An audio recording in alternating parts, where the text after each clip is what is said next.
This is a Rogue Media Network podcast.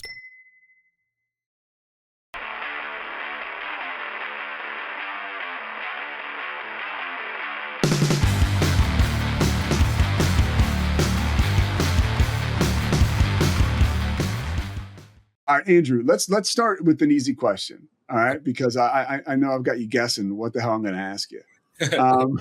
What? Give me your sobriety date. Sobriety date is March 9th of 2021. So I just had 61 months sober. So I just picked up 5 years about a month ago, which is cool. And so when you picked up 5 years, you got a chance to give a message, I'm sure. What was your message? What did you convey to folks about, what happened and what it's like now? I mean, truthfully, Pete, I could talk for hours about and as could you about your experience, but in short, and I feel this way at every sort of anniversary, I'm overcome with reflection and sort of just this idea that, I came in here not knowing what the hell to do. I was totally beaten down and broken. And I was suggested to take these totally regular, but although uncomfortable actions, like going to meetings, calling a sponsor, working the steps, praying, meditating, what have you. And then I look back 5 years later and my entire life has changed. And when I came in, I had all these ideas of what would change my life and what I had to do. And for some reason, I took the ideas you all had, not the ideas I had. And there has been a miraculous change in my life, and it's because of no ideas of my own. And 5 years, I came in here when I met you, I didn't know how to live in the world. I didn't know how to talk to people. I was unemployable. I was, I was a loser, and I felt like a loser, and I just I had no hope. And today, I don't believe that about myself. I don't feel that way, and I'm filled with hope. And it's just it's such a gift.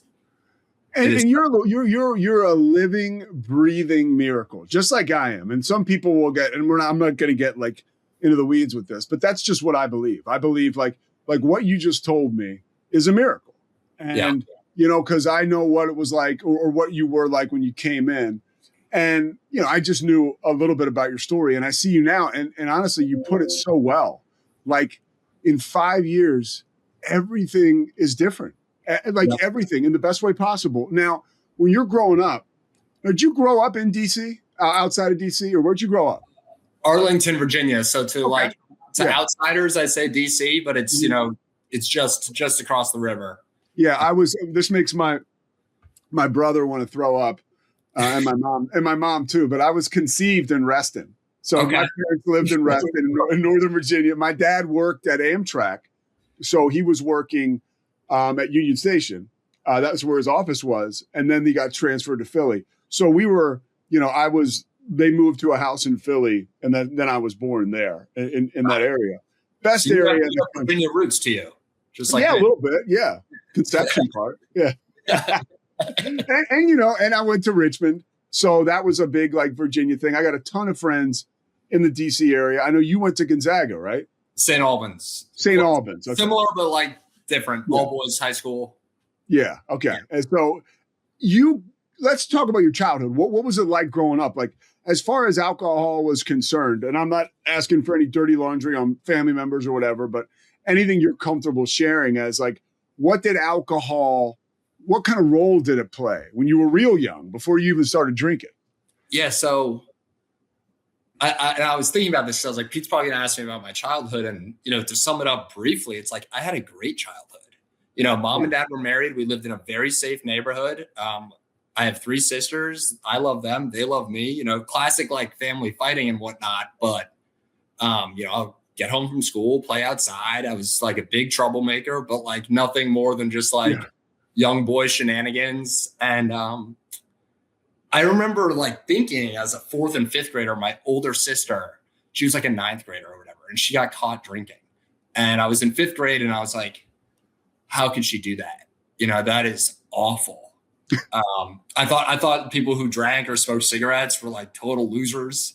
And in 6th grade, I was with one of my buddies, and I guess we didn't want to do any of those classic shenanigans we did. And, he had a connection to get some weed, and he had already tried smoking weed. And in 6th grade, I tried smoking weed. So you smoked weed before you drank? Smoked weed before I drank. Yeah. Wow. Outlaw. But then like shortly after I drank, and as a 6th grader, you can't drink and smoke weed every weekend. But like the flip was like that for me, where I went from like a pretty straight edged in terms of substances. Like, you know, my parents, they drank and whatnot, but not alcoholically. And then for whatever reason, for me, like, you know, early on in middle school, I was like, this is awesome. And I want to do this as often as possible. Were you drinking like, I mean, in grade school, were you drinking like almost every weekend? By 7th and 8th grade, that's what I wanted to do. And, you know, I relate a lot to that saying, you know, the alcoholic or the non-alcoholic adjusts his behaviors to meet his goals, and the alcoholic adjusts their goals to meet their behaviors. Yeah. Because like, that's exactly what I did. Like in 6th grade, I was a good athlete. I was a good student. You know, I had good friends that were on good paths, and, you know, I still had great friends, and I don't want to knock them, but very quickly my priorities just shifted to like, I want to get drunk and messed up as often as possible. Yeah. And that's like, my goals were just shifted. You know, did anybody notice, like, you know, your sisters or your parents, like, wow, Andrew he's kind of going a little bit off the path? I guess, but I had a little bit of, and, you know, this is something that's identified for me, or was really brought light to during, you know, a 4th and 5th step and a 9th step amends with my sisters, is like, I was very much so the golden child. I was the only boy with 3 sisters, and like, I could do no wrong in that household. So like, you know, my oldest sister, who got caught drinking in 9th grade, like lost her cell phone for like 6 months, versus like, I get caught smoking weed in 8th grade, and, you know, nothing happens. So like, you know, you know, I'm a liar and a manipulator. So I was able to sort of just, you know, work my parents over and like, you know, give them a smile and a hug, and it was all okay. With the wink and the smile. And you got the personality, you got the gift of gab. And especially now, I mean, it's not a proper or fair reflection of what you were like when you were drinking and using, because I can just talking to you now, dude, you kind of like the sunlight of the spirit, to be kind of corny, is just coming right through you. You know what I mean? Like, you can feel the good vibes. There's nothing manufactured about that. You know, when we're drinking and using, we have to go to work, right? To kind of, like you said, like, all right, I'm going to get by on a handshake and a smile. I know that my personality can kind of drive me through this situation. When you were in high school, were you still playing sports? Like, talk to me about your career in athletics as you get to say all this. And I know I mentioned, you know, I'm not like the other athletes you've had on here, but, you know, I did have like, so I hit puberty, or like, you know, really hit my growth spurt sort of as like a sophomore in high school. And I was a huge, let's talk more about puberty. Yeah. I was a huge baseball player. So, you know, every summer growing up, I was playing baseball, and I was a good player. And in high school, you know, my junior year in high school, I was like, you know, we had a great baseball team. We won, you know, the DC state championship. I was the ace pitcher, and like, I was a big baseball player, but again, like, behaviors and goals, you know, it's not like I was going to MLB, and I'm never going to say, oh, what could have been. Yeah. But it's just another example for me of like, you know, get drunk on a Tuesday night, or like, you know, put in an extra hour in the gym. And like, the decision, it was a no-brainer for me. Yes. You know, it was a no-brainer. And loved baseball, loved every part about it. But, and, you know, and this is the reality for like everything else in my life. Like, it just didn't hold a candle to like what alcohol and drugs was giving me at that point. Like, it just didn't. I can so relate. When I was, you know, in high school, I was an athlete. I was a football player. You know, I earned a scholarship to Richmond. But I was like so short of what I could have been. And it's not about, like you said, oh, like I'm the best that never was. Like, no. It's just like, I never reached my potential in anything. Because all I wanted to do was put this liquid in my body. And then I was, and I'm curious to see this about you in high school. Well, I always say this, and I wear it out. But when I was in 8th grade, you know, I didn't drink, and I I was so scared to go to like any dance or any interaction with a girl. It was in ninth grade, I started to drink and I couldn't wait. I couldn't wait to get to the dance or the party. I couldn't wait to talk to the girl. It became kind of weird right away. I mean, I wish at the time I thought I was cool, but really I was just, like you said, loser's a pretty apt term. Like, like I'm trying to see how many girls I can make out with, or it's just this whole mindset shift. And like for you, how did your behavior, like character defects almost, when you're drinking start to like emerge? Like, did you notice anything about yourself in that moment? Like, man, this is kind of taking me down a darker path. Was it just so much goddamn fun? I mean, I think it's like,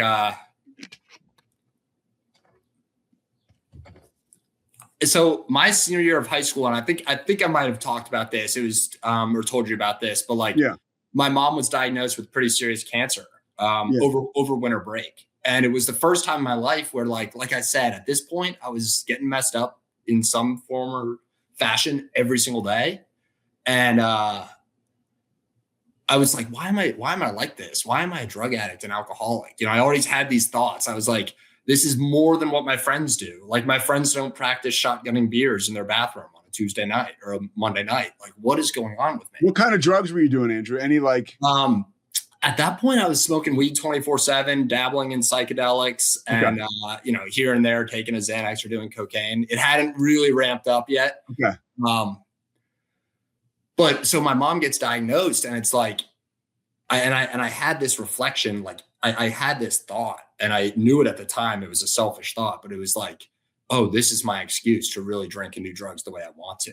Because this whole time I didn't have an excuse, but now, I have a sick parent and, she's not doing too well. I'm like, what else, who can blame me for getting messed up or for half-assing it at school, all of which I was already doing, but now I was like, okay, I'm in the clear. So when you talk about character defects, it's like, and I've reflected on this a lot. It's like, I like hid behind other people and like selfishly like use situations to manipulate and get the way I wanted. And it's like, talk about character defects. It's like, God, like I'm just a selfish alcoholic when I'm drinking and doing drugs. And even today that selfishness can rear its head. But I just remember like thinking that and being like, that's not normal. People don't think that's not a normal response to a family tragedy. It's like, it is. By the way, some of that, I mean, and I'm sure you've talked to people about this, professionals and sponsors, that there is something to that. Like you are trying to, self-medicate and take the pain away. But at the same time, only an alcoholic and an addict, I can so relate to that, to be like, oh, okay, like this can be my excuse. Like this can be my excuse. This is my excuse. Yeah, exactly. Yeah. Did you ever pitch high? Yes. So my junior year, we played St. John's, great baseball school. I pitched. We lost 2-1. It was an awesome pitcher's duel game, and then my senior year we played them, and it was sort of like a rematch. And like I did not want to get high that morning. And what I used to do is I would smoke weed out of water bottles on the way to school and do it during lunch too, and oftentimes alone, sometimes with a buddy or two. And I was driving to school, and I was like, "Fuck it, I'm getting high. I need to." And it was just like another one of those examples, more demoralization, where I was like, damn, I can't even this is something, if you had told me as a freshman who hadn't hit his growth spurt yet, who was riding the bench on JV, that I was going to pitch against St. John's today, he wouldn't be smoking weed, ever. Yeah. But and then it's like me as a senior, getting to do this thing that I thought was awesome. And I'm smoking weed on the way to school and at lunch. And it's like, I don't know. How did when you are a senior, right? And you went to SMU, right? Yeah, it's great. It's a kick-ass school, right? So how did that come together? And how did your mom's health at all factor into that decision?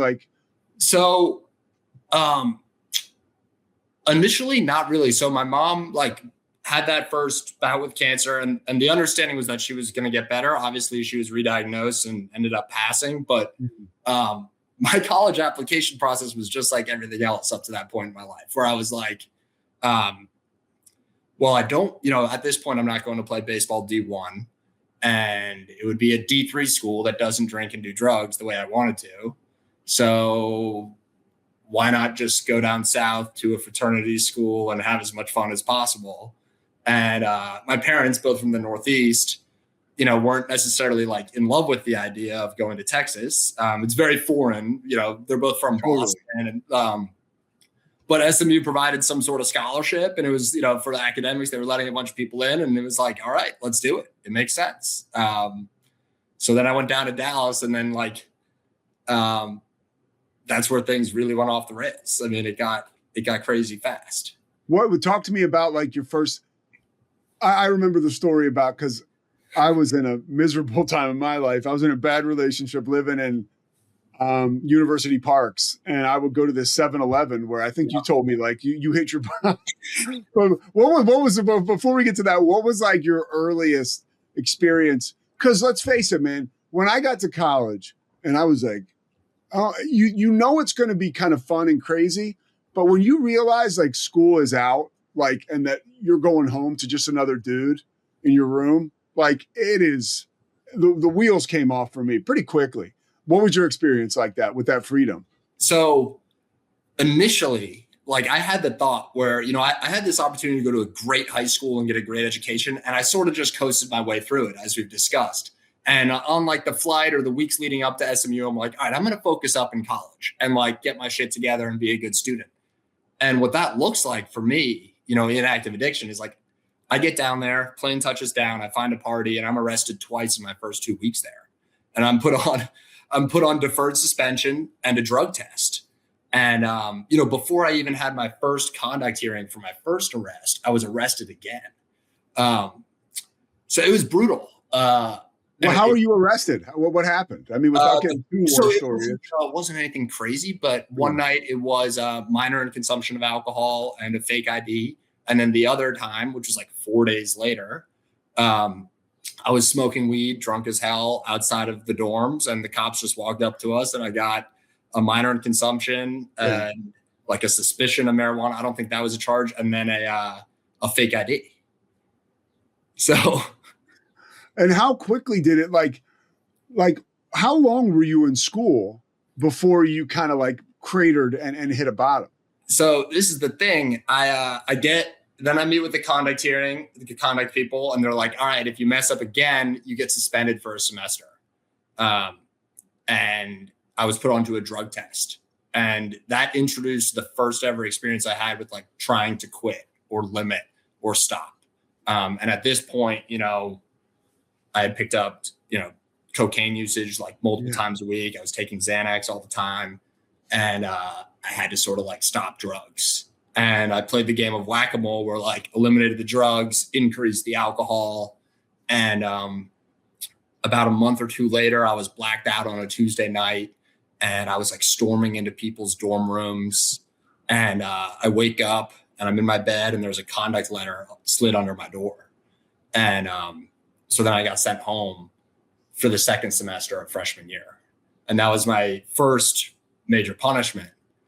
And unfortunately, like my mom's cancer came back right about the same week that I had that notice of being suspended. And, at the time, like it was a bummer I was suspended, but there was a little bit of beauty in it that I wasn't going to be in Texas with my mom re-diagnosed. Yeah. So it's like God working in my life, like in ways that because if I was down in Texas living the way I was living, I wasn't going to be making daily phone calls home. But so I was sent home that second semester. And for a kid who was able to sort of handshake and a smile his way through life, up till this point, like I was no longer able to do that. I was like, the walls were closing in. And I was introduced to IOP during that suspension. I got a job selling Cutco knives during that. And I was introduced to sobriety, really. Not working a program sobriety, but, more like dry, crawling in your skin sobriety. And so you get home, you're living at home, right? I imagine. Yeah. And so were you with the IOP and with some of these consequences, which honestly are opportunities and lifelines, right? Yeah. Like, how were you able to like dedicate yourself, or were you able to dedicate yourself to becoming sober? Like how many slip ups or relapses did you have? Like take me through the next like year or two. Yeah, I mean, the next year or two, as it relates to my drug and alcohol problem, is just misery. I was convinced that if I passed the intake test at this IOP, they wouldn't have me do it. So I put myself through a 5-day like detox where I'm taking these pills, and it's coming out of both ends, you know, and like my body is trying to clean itself out as fast as possible. And so I have 5 days sober at this intake to the detox or to the IOP. And I think, okay, I'm going to pass this test and I'll be good to go. They're not going to make me do this 6 to 8 week program. And I pass it and they're like, sorry, you still need to do 6 to 8 weeks because they have to sign off for me to go back to SMU. And I lost my mind. Like I was like a 2-year-old kid and you just took away his blankie. Like I lost my mind as, you know, an 18-year-old. I was 18. I was 19. And I could not fathom the idea of being sober for 6 to 8 weeks. I lost it. And as I moved through that IOP, I joke, you know, that my stint in IOP there, I was the world's worst IOP patient. Because I made everyone's experience around me that much worse. You know, in reality, they probably were just laughing at how sick I was. But I was like, I'm not an alcoholic. You all are alcoholics. I'm not a loser. You all are losers. And you kept this going for 6 to 8 weeks.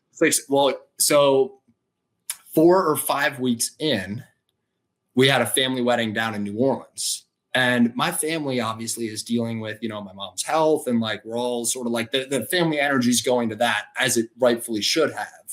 And no one's really thinking about me and my sobriety because I'm not telling people, oh, I'm going to be sober. You know, I'm just doing this therapy thing. And I'm going through something. A big Irish Catholic family wedding down in New Orleans. I'm going to take it easy, have a couple beers. It would be weird if I didn't. And, you know, I had a totally insane weekend. I blacked out 3 nights in a row. I was smoking weed. I picked up cocaine. Like I threw up everywhere in our hotel room that I was sharing with my 3 sisters, destroyed the hotel room. And that's the, hey, I'm just going to take it easy and have 1 or 2 this weekend. You know, I was 6 weeks into some program and, you know, some ideas through that program got into my head, but you know, dude, Andrew, I was way older than you, and I was in the same spot back home living with my parents in my 30s now. And my cousin Chris got married, and my parents made the mistake of taking me with them. And I got into my mom's Klonopin, and I got into the martinis, and I just, some guy hit me like a family member. Cause I was like, I mean, like my mom, and then I always tell the story. This is such like alcoholism. The next morning, I kind of ruined the wedding. I mean, I'm being like fair to myself. Everybody still had fun, but people were like, how about that asshole? You know? And the next morning there was a jug of mimosas. And I can remember just staring at this jug of mimosas. And my mom was like, oh my God. Like she was like, don't you even think about it. You know, I was a total scourge on society and the family. So I get it, dude. You're not alone. It's kind of weird, right? The family thing, the weddings, a perfect opportunity for an active addict who's spiraling to just completely implode. Yeah. You know? Yeah. What happens for you on the back end of that? So then I go back to this IOP and I learned about a different detox kit, and I just took that every single day and continued my relapse and graduated the program. And then, so what happens? How do you take me to your like bottom, and let's get to the good stuff here. So I'll fast forward again, but you know, I go back to school. I decide that I needed a little more structure, so I joined a fraternity. This fraternity, you know, ramps it up to the next level, obviously.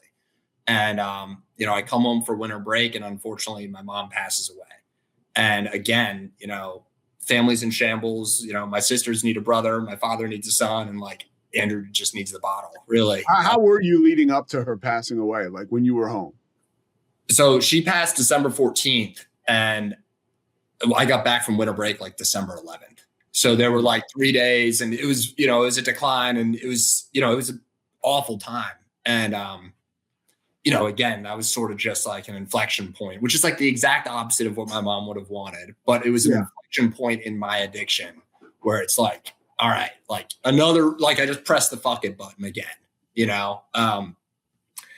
and then I'll fast forward to the juicy stuff of the 7-Eleven where we both share an affinity for. I joked while I was at SMU that, that was like my basement fridge, because I would just walk in there and take what I wanted and walk out. This is the second semester of that year. This is another year after. Okay. I had stayed out of trouble, quote unquote, for like a year. And, one morning they stopped selling booze at 1 a.m. And one morning I'm in there at 4 a.m. all messed up. And I've got my buddy in there with me to distract the cashier. So he's like distract the cashier. It's like a skit from Dumb and Dumber. And I run out to the back. I grab 2 30s, maybe a couple bottles. No wine this time. And some guy who was getting up for a run, like a Navy SEAL, this guy was in fantastic shape. I run out the front door. He sees me steal it, and he chases down after me, tackles me down, and citizen arrests me.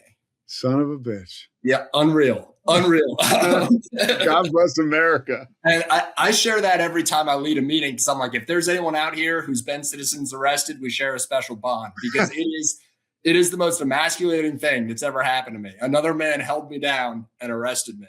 And what did he say? Did he say citizen's arrest? Yes, he's chased me down and just held me down and said, "I'm calling the cops. You're staying here. You're staying here. Calling the cops."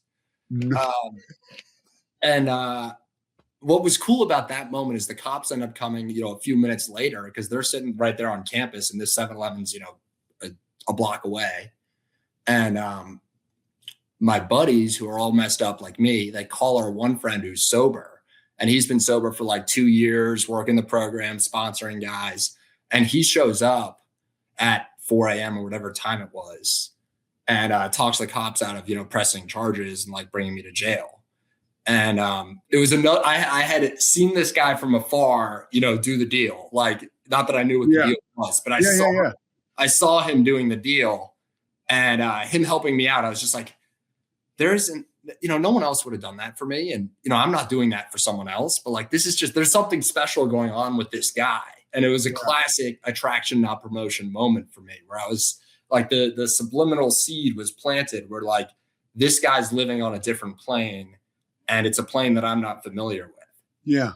And it's funny because a sober guy, I'm not saying like, if you do something wrong, you should suffer consequences or whatever people think about that. But a sober guy can get through to police and be like, look, he's better off with me tonight, like moving forward in this than you got. But if that guy shows up wasted or he's a dickhead, like there's something magical about that whole scenario you lay out, right? Like, and your buddy being sober, because, Pete Flick, who we talk about, it's our boy, like he got sober when he was 17 or 18, and he and I did everything together. And I was definitely, look, man, I was not ready to get sober, but I always kind of kept that in my back pocket, like, which is foolish because you can die and I'm, I'm like a human wrecking ball. But at the same time, I remember thinking like, I think that looks kind of attractive. Like at some point I may have to do that, and that could be okay. Now it was way harder than I thought, but to your point, like we see that, right? That attraction. And there's something to it. So what happens after that night? I make a bunch of empty promises and I don't stay sober. I get suspended for a full another year. Same sort of song and dance. COVID hits, and then I get back from that suspension. By the way, let me jump in one more time. What's your family doing? Your sisters, your dad? Like, are people like, oh my? Because your mom just passed away. I lost my brother Kevin to cancer like 2.5 years ago. It's just the fucking worst. And everybody's reeling, and people have different ways of coping. And you were sick, like with that and with this shit. Like, how was the family responding to your addiction and this fireworks display? Honestly, I was so incredibly dishonest about what was going on with me. I got that second suspension on like March, early March of 2020. Yeah. COVID hit a few days later. And, I had the thought of like, hey, I'm suspended, but the world's suspended too. I came home and, I pretended to my sisters that I was in virtual school. I told my dad not to tell people. I didn't tell a single high school friend what was going on with me because I just had so much shame. Yes. I had so much shame. And this shame was different because, when I finally got sober, I had shame, but I was like on the right path. And at this point in my life, I had so much shame, so much embarrassment, but I was not on the right path. Like I was not going to make the change. I was just going down and down. And it's when really the misery started to like just exponentially grow. Yeah. So what happens? How do you end up to the point where, you're a guy who, when I come home, I see, and I end up talking to you through Murph. Like, how did you end up? You were Synergy, right? Yeah. So talk to me about, your COVID starts, because I know I met you like a year after COVID or something. So we got to be getting close here. We're getting close. Sorry. No, you're good. I'm asking all the questions, but yeah. I end up going back to school after this year-long suspension. The wheels have fallen off the bus, and I get a really bad DUI like a month in. And I had the moment of willingness where in jail, I called my dad and said, I'm an alcoholic and a drug addict. I can't stop. I need help. And this was in Dallas. You get this DUI. In Dallas. Yeah. Okay. I'm an alcoholic. I'm a drug addict. And, at this point, my sister had written me letters saying like, you need to get help. And there had been many, many moments where people were showing concern, but I threw my hands up and I ended up getting out of jail, talking with my sober friend. And a guy he was sponsoring went to the rehab that I ended up going to, and he pointed me in the right direction there. And on March 9th of 2021, I checked into detox down in South Florida, and I was in rehab, a few days later.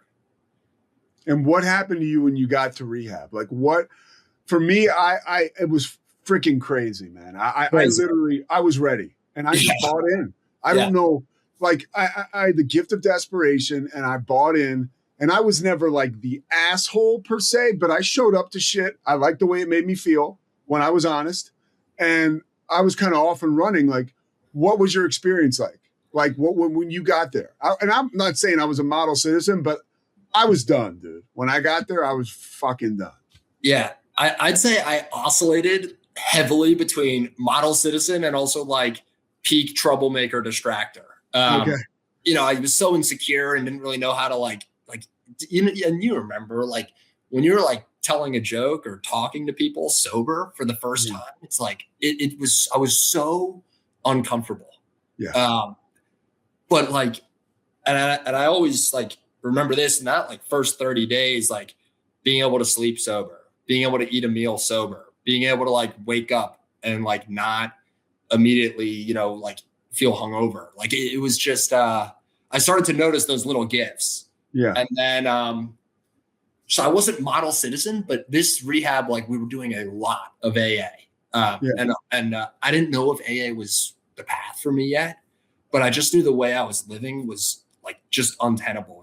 I did not want to end up where I had ended up. And I was like, as much as I wanted to point to things in my life to be like, oh, if you had my problems, you'd be here too. Like the reality is like, and I didn't have the words for it yet, but the troubles were of my own making. I had gotten myself through my actions into this place, and I somewhat understood that idea, and I wanted to get better because the people that would come in and share the message of AA, like they were clearly happier than I was. And I was not happy, but I just wanted to get better. Really, I didn't know what better looked like yet, but I wanted to get better. It's funny. When you get there, like, and you're totally broken, and it's so amazing. Like that is what had to happen to me for me to start to look at all this other stuff in my life that I had created, that I had no clue as to how responsible I was. I just thought that I had a problem with drinking, and, I wasn't clear on why I had all this shame and how to alleviate the shame and how to work through it. Like, I really thought until I did that fourth and fifth step, like I really thought it was everybody else's issue. I mean, right? Like and then my eyes are getting opened up. Like, when did you start? Was there a moment where you did something that you knew was going to be hard? I always tell the story. I was dating this girl. We were both just not in good places. And she showed up to the rehab, and she was showing me her phone, and a text from a guy came up. I was like, "Who's a guy? What's going on?" And I was the guy I was before I got to rehab, and I had been there for 2 weeks. And I remember we were in this chapel at Karen, and I didn't like do it like this.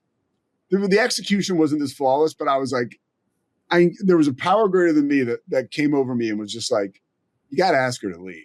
Like, this shit ain't working anymore." You know what I mean? And I remember being like, "I'd like you to leave." And she got up and she left. And it felt amazing because I did something I didn't want to do. I had the courage to do it without booze. And when she left, I got like this rush of like, holy shit. Like, that felt good. I still felt some guilt or whatever, but I was like, I can do hard shit sober. Like, was there a moment for you where you did something and you got a lot of juice and that momentum carried you forward? Yeah, it's funny you bring that up, and that's an awesome moment for you. Yeah. Something similar, like this is a 90-day program, and they suggest you go to sober living after, and I was dead set on not going. And 70 days in or whatever, they're telling me, "Hey, you're going to go to sober living," and I'm like, "No, I'm not. No, I'm not. I'm going to do it my way." I get on the phone with my dad one afternoon after a long, hard day of rehab, and I'm like, "I'm not going to sober living. Like, fuck that. Like, these people here don't know me, yada, yada." And I get all upset with him. And he's like, and he doesn't give me the formal, like, "You're going to be homeless," but he's like, "Well, where else would you go?" And, I was like, "I'm going to go live with you." And he is like, I'm really forcing it. And then I'm pretty sure I hung up the phone. And then a few minutes later, I called him and I was like, "Dad, you know what? I'll go to sober living." And, that gave me the ability to, because this whole time I'm like, I want to get better, but I want to do it my way. I want to get better. I want to do it my way. And that was like one of those first moments where, like, and I look at it now as a God working in my life or a higher power, but like just sort of doing, not what I want to do, doing what I'm suggested to do. And obviously, like, so much came from that. That's where I met you. And, a lot came from that. But like, you're telling my story, basically. Like, that was a thing for me, like the extended care. Like, and I was sober enough to sort of have moments of clarity where I was like, dude, I don't have anything going on. So like, where am I really going to go? Like, I had this plan. I was going to live in my brother's garage and like, yeah, exactly. all that bullshit. And it's just like, dude, but everybody here is telling you this is what you need to do. And you're starting to feel alive again, but you don't want to do it. Like, I went to a place in Bel Air, Maryland, which is outside of Baltimore. Yep. And, I got there and it was definitely like a come down from like a nice cushy rehab. But at the same time too, it was just like, okay, like I meant business. And I went to the meetings and it was a different level of hard, but it was also a different level of, clarity and like gratitude and gratification. Like, I felt like something was happening. What happened to you when you go to Synergy? Like, and you start to really realize, because then when I met you, you were sort of like the leader of these young sober guys. You know what I mean? You start to change. You accept responsibility and accountability, and you start to become like, somebody who's putting stuff into the universe. When did that happen for you at Synergy, and how did it happen? So at the end of rehab, they tell you to stick with the winners. And at any of these aftercare places, as you know, there's the group that's doing the right thing, and there's the group, that's jerking off and playing Xbox or whatever, and totally, or trying to get high. Yeah, exactly. And my first day there, I'll shout out my buddy Ben Y. I've recently reconnected him. We actually have the same sponsor in Baltimore. Long story there, but he, I immediately identify him as someone who's doing the right thing. And there are a few other guys, these guys have 5, 6, 7 months, and they're all working on their 4th step or making amends and, working with the sponsor. And I go to a meeting with him, and I hear a message, and it wasn't, and then the same thing happens the next night, and I get a sponsor pretty quickly. And I just sort of started saying yes to AA. A lot of people at Synergy helped me a lot. Timmy B, who's been on here. I think Eric's been on here too. Yes. These are people that have like changed my life, because I was at, as we all are when we first come in, like that crossroads. And for whatever reason, like my ears were opened just enough to like hear the next right thing. And then, about a month or so in, I get connected with Murph and Pete F and Eric and all those guys, Scott D. And like, I start hearing a message of like, you can be sober, have a lot of fun, do whatever you want to do in life, be a great father, be a great person. And like that, that flicker of hope, like that flame of hope starts really burning inside of me in a good way. Like, I'm ready to start doing this thing. And, I'm working on the steps, and about 5 or 6 months sober, because I spent 3 in rehab. I had just done my 5th step, and I'm working as a dishwasher. I'm still expelled from school. It's not like where were you working? At Roots Cafe in Westchester. Yeah. And I've got nothing on paper. I'm living in a sober house. I've got like nothing on paper. Yeah. But I just done this 5th step, and I've got 3 months of AA under my belt. And I'm walking back from Roots, and I just felt like everything was going to be okay. I had that moment where like, holy crap, like this AA thing, it's not like a theory, like it's working in my life. And, from there, like I've just been like, if I stay close to this thing and stay in the middle, like it's going to be okay. And this ebbs and flows, as like. No, but dude, you're nailing it. Like when I was at that place, MRP, it was called, I was working at KFC, and I was like, I can remember, and it's so cool that you talk about that because it reminds me and kind of recenters me. I can remember being in such a great mood, leaving Kentucky Fried Chicken, walking to a meeting, whistling Dixie, dude, listening to Kanye West and thinking like, I'm the man. Like, and none of that was like, maybe some of it, you're a pink cloud or whatever, but like I truly believed I was going to be just fine because I had the answers to the test. I knew this thing could work. And sometimes, dude, now with all the stuff I have going, I'm like the opposite of I'm walking to a meeting and I'm ready to kill everybody. You know what I mean? Like, but like that chasing it like I did in a recovery house is what makes me someone who can really give back to people in the world and makes me feel as good as I can feel, Yeah. So you're in the recovery house. When do you start to like, because there's always that moment, like me and my buddy, Tim, we transitioned from the halfway house to a place in North Jersey. Right. And we were like, we're going to live together. And I got to talk to Tim. We haven't talked in a while, but he's still sober. And we lived together in North Jersey. We went to meetings all over Hoboken and in New York City. We had a job in New York City, worked for this guy's catering company who we met in rehab. But like, that was a kind of scary transition. How did you manage that from the halfway house back into like, real population? What was that like for you? It was slow because I ended up, basically through AA and a separate story, but I got into Villanova to go and finish school, and Synergy had just opened a house down the street called the College House, which was like far more relaxed restrictions. You can basically do what you want, but you live with other sober dudes. Yeah. And so I lived at the College House for like a year and a half while I finished up school. And then I took on part-time work at Synergy. So I was like, fully immersed with working at Synergy, going to a shit ton of meetings, sponsoring guys, like doing it all. And, that's how it's done. It was so awesome. Like, and then at this point I was working with Murph as my sponsor, and I'm hanging out with Murph, Pete, Scott, all those guys, Eric.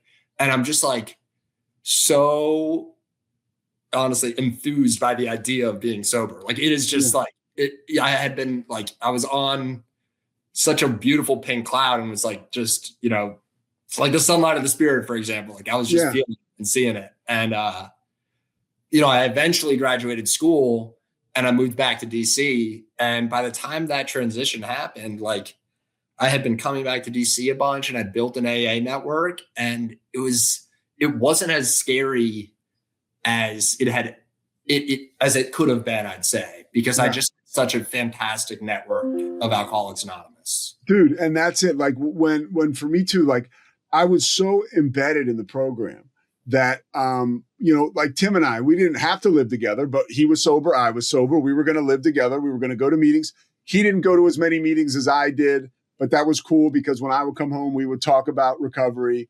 And it was the number one thing. And maybe I was, I don't give a shit if I was or not, but it was the first thing I talked to somebody about at that point in time, at that point in my life, Yeah.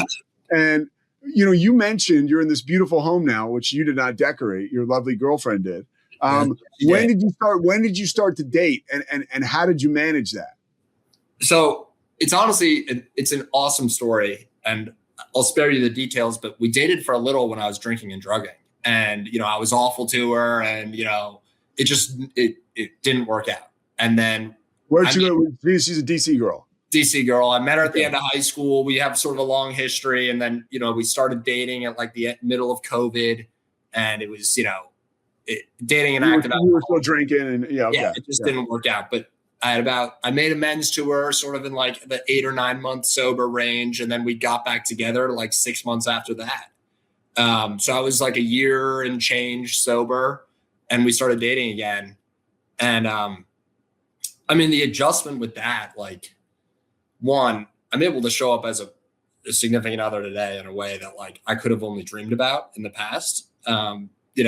This is, you'd have to hear her side of the story, I guess, this is just me, tooting my own horn, but or at least I'd like to think so. I'm able to show up as a boyfriend, but as the integration from, going to 10 meetings a week into like spending a couple nights a week being a boyfriend and showing up for others, like it was definitely tough. But something sticks out to me that Scott D said to me really early on, and I might butcher the quote, but he said something like, AA isn't just a tunnel to more AA meetings. Alcoholics Anonymous is the key that unlocks the door to life. Yes, it's the bridge to life. Bridge to life, exactly. That's one of my favorite things. He told me the same thing, and awesome. I fucking love it because people think, like you're gonna go live your whole life in church basements. It's like, like I'm gonna go to meetings, get what I need there, and then I'm gonna live out in the wild and like totally free, living life like a loose shirt. There's no place I can't go, and if I'm spiritually fit, and I got a reason to be there, Exactly. Yeah. So that's really what it was like. It was, instead of, because like you said, it was all I talked about for a little bit, AA. Like I had full AA brain. My family was like, can you shut up about this? I actually told my sisters I was coming on this podcast and they're like, you made us listen to that podcast. But, and then it's like, life got bigger and more beautiful. I got a job, I had this wonderful relationship and like family responsibilities and like, friendships are growing and flourishing. And like, the constant throughout all of this is like active participation in AA, but it just looks different than when I first came in. I go to a few meetings a week and I work with other alcoholics, but AA is still priority number one, but it's like, I just have so many other beautiful obligations as a result of this program. Yeah. And you carry the message. And you carry the message to other guys. You have such a story to tell because it's just not a walk in the park getting sober young. It's never a walk in the park. And then, there's so many guys that are out there that are dealing with hardcore addiction stuff, that you've been through, that you can tell them what you've been through. And honestly, man, like, your story of your losing your mother, like, do you have moments now where you understand how you're honoring her legacy and how like, she's kind of got her hands all over this, right? Yeah. I believe that. I would imagine you do too. 100%. Yeah. That actually just brought a tear to my eye. You bring that up. And like, I feel that like on basically a daily basis because, my mom was a very spiritual woman and, I feel today that like my connection with God is there's a lot of my higher power that's like intertwined with my mom. And like, this is exactly what she would have wanted for me. And I just like, it took what it took to get here. And it's just like, I'm so grateful for the journey. And, I don't regret the past nor wish to shut the door on it, as they say in the 9 Set Promises. And so I just feel her with me 100%. And it's really beautiful to live a life today, or, have been shown a life by people like you that's able to honor someone's legacy. Because in the past, I was incapable of honoring someone's legacy. Like It was an excuse. And today it's like, I can really live a life that, like, those who love me, can be proud of. And, and I can be a loving family member and sibling and boyfriend and friend and member of my community. And it's just such a gift. How do your sisters handle you now? Like, what do they think about you being sober? Like, how cool is that? They think it's awesome. And, not to, I guess, know my last name. My little sister has 2.5 years sober. She's coming up on 3 years sober. So, just being able to play a small part in that is another unbelievable gift. Yeah. And she's go ahead. You were going to say something. I didn't want to she's out in LA. I was just going to say. Oh, really? Yeah. Wow. That's another thing too. Like, big cities are, you're talking about DC. I know you got to get to a meeting, so I'll let you go in 2 minutes, but these big cities there's nothing to be. I remember one of my buddies was like, oh man, you're going to live in North Jersey and basically back in New York City, where I bottomed out many years before. One of the times I bottomed out, he was like, oh man, you're going right back into the lion's den. I was like, fuck off, bro. Like, I literally went from meeting to meeting to meeting to meeting. And they were some of the best meetings ever. Yeah. You know what I mean? Like, and you understand that when you have that confidence, like your sister out there in LA, like that is an amazing sober community. It's not some scary haunted house if you approach it the right way, 100%. Yeah. Let me ask you one more question about, I like what you said about your mom, and it made me think about spirituality. How were you? You grew up Catholic kid. How was it? Because that's a tough one, man. I have a pretty strong connection with a higher power, but I mean, sometimes I'll have my doubts even today, like when I'm in a bad place. Like, how were you able to accept that connection or find and foster that connection? It was really just baby steps for me. Grew up Irish Catholic and went to church most, if not all, Sundays with the family, but I had no relationship with God. And, in Bill's story, when he says, when he's discussing how he has no relationship with God, I related a lot to that, where I felt like the devil had me when I came in. And then my initial introduction to God, and really, if anyone's listening to this, wondering what the hell sobriety is, for me, I didn't come in here looking for God. I just saw that people who believed it had worked for them. And, they suggested you try prayer, and immediately, when I first was introduced to prayer, it was, a few seconds at a time. And since then it's just slowly grown. And, today I have a morning routine that's, set in stone. And I, if I'm busy or not busy, or wake up early or wake up late, it's a non-negotiable for me. What is it?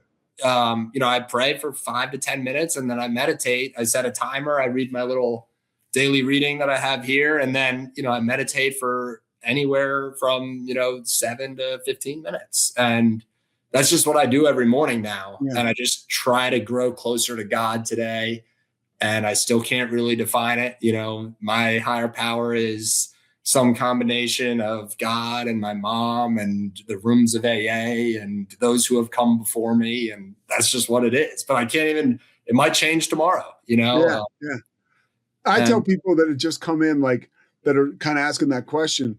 But my whole thing is since I got sober and I started to try to do the next right thing, right, and turn my will over to a higher power, the body of work that I have that speaks for that, right, is if I'm struggling on a day with faith, that is my faith. Because what you started this thing off with, how much different your life is 5 years later, that's rock solid, tangible evidence that a higher power works. Exactly. So on a day when anybody's struggling, they can think about your time. It's the people that are in the program that believe, it's they could think about your miracle.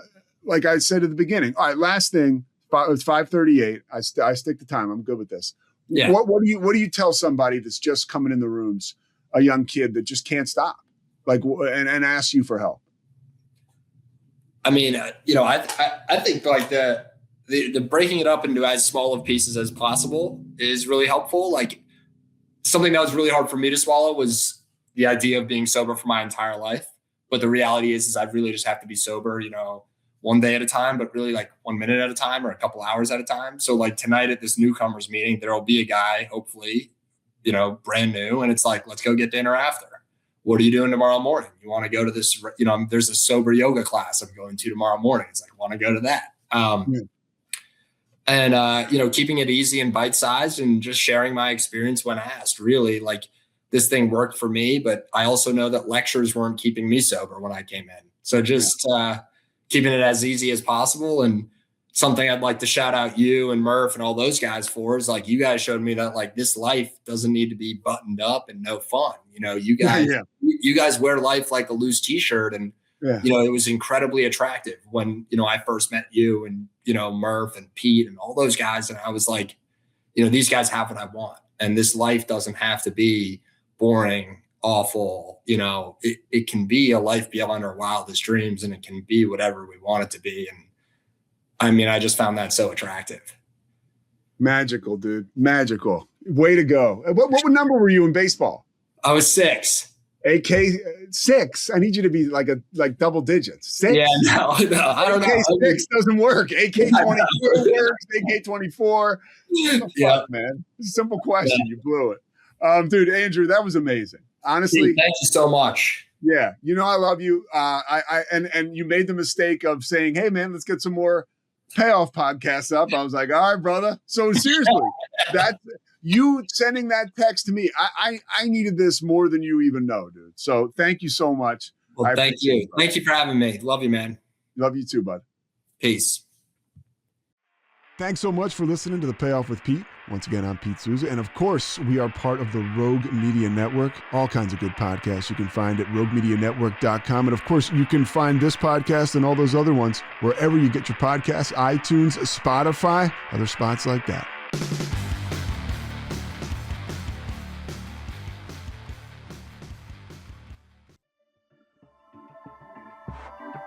This has been a Rogue Media Network production.